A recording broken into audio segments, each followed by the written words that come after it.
Birthday के एगो बात हो। पावर स्टार पवन सिंह जी के बर्थडे जन होकेला जनवरी में 5 तारीख के।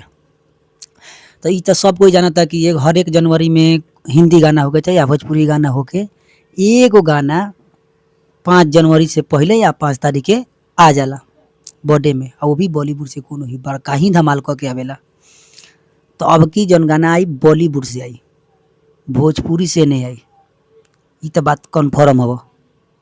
ऐसे भोजपुरी से आई गाना हईले ना आई तो आई बॉलीवुड से। अब भोजपुरी से ना मंगा सकत रह गाना काहे से power star Pawan Singh TRP king बन चुके हैं और बॉलीवुड में काम कर रहे हैं। और बहुत जल्द गाना हम लग रहा है कि 2 से 3 तारीख को वो गाना आ जाएगा, टीजर उसका। गाना 4 तारीख तक ले आ जाएगा, 5 तारीख को तो बर्थडे हईले है।